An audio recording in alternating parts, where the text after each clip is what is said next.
Before we go into some of our original tunes, you brought up the idea that you'd be interested in redoing Rocket Ride. Can you share a little bit about the construction of Rocket Ride and also the killer solo Musselwhite plays on there?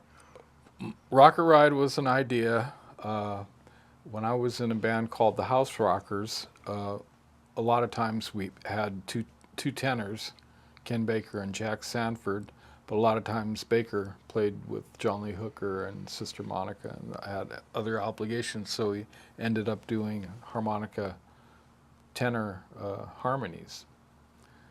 And that's what kind of got me interested in kind of writing simple horn line-like parts, melodies, or whatever you call them.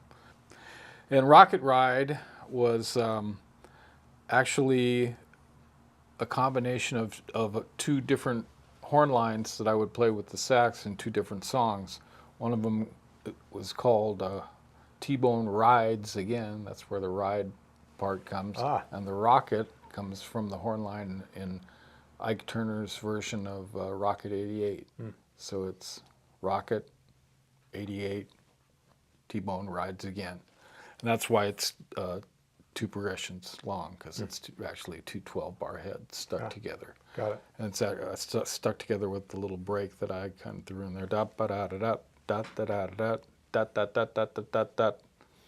Sometimes that one works, sometimes it doesn't. Sometimes we skip the break, just play the head. Yeah. So yeah, that I worked it out, and I worked it out in three parts, and I was lucky enough that Charlie was not doing anything at that particular time when we were recording the record, and I asked him if he would come in, and I would send him the track with an empty space in it, if he would listen to it and make a little solo and just come in, one afternoon and give him a little bit of dough, and if he would put a part on it. So I originally thought that he would play one of the melody parts. That way it would make it more of a real duet. But as time constraints ended up, we didn't have enough time for him to go back over it and do the head. So he just did the solo. And the solo, we found out something very interesting about it. If you listen to it, it's a different sounding kind of solo, and then you realize, oh, he's playing first position. And something that just amazed me about Charlie's mental process, I thought, oh, this, he just improvised a nice 24-bar solo, and that was it. But for some reason, we did two takes of the solo. I guess we just wanted two takes, and we were going to pick one. Sure. And when we listened, I heard the recording engineer laughing. I heard him listening back to the solo, and he was laughing. He's also a harmonica player, Dave Wellhausen. Oh, yeah. And I go, what are you laughing at, man? He goes, listen to this. And he put the two solos on, two different takes of the same solo. They were verbatim. They were exactly the same. So it wasn't an improvised solo at all. It's something that the guy actually wrote out worked out, yeah. Worked out exactly how he wanted it, and he played it exactly how he wanted to play it. And that impressed me, because my solos are hither tither, whatever come what may, But sometimes I get lucky. But yeah, so that's the story behind that tune. And that whole session was a whole lot of fun. There's another little moment of Charlie that probably 99% of the people are unaware of.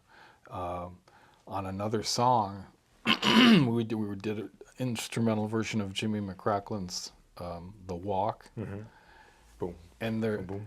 ended up being an awkward space between the two solos, just because of something I can't really explain right now. And we're talking about the CD Up the Line. Yes, Up the Line. Okay. So there ended up being a maybe 3-second blank space before the harp solo was supposed to kick in. the guitar solo ended a little bit prematurely, and there was this blank space there. So I said to Charlie, when he was done with doing his harmonica part, I said, "Hey, before you go, could you do just one thing for me? Just say, 'Oh, baby, walk that walk.'" And in his deep southern Memphis drawl, if you listen on the record, in between the two solos, you hear, "Oh, baby, walk that walk." And that was Charlie's vocal contribution to our little gizmo. That's the fun stuff about recording, when you just think of something like that. You go, "Hey, try this, man." And you try it, and it comes out good. That is fun. What makes you want to redo this tune? Well, for one thing, we can do it where three guys really play three parts. That's my main motivation, is to do a real version of it instead of a overdub version of it. And I think it'll sound different. It'll sound more, less sterile. It'll have some huevos to it, I think. And it's neat because it's real simple. The main root part doesn't move at all, but the other two harmonies move around it, so that's kind of cool. And I wrote it, so I'd like to try a version of it and see if we can really rock it. Cool. Well, looking forward to it. Rocket ride. It. Ride the rocket. The pocket rocket.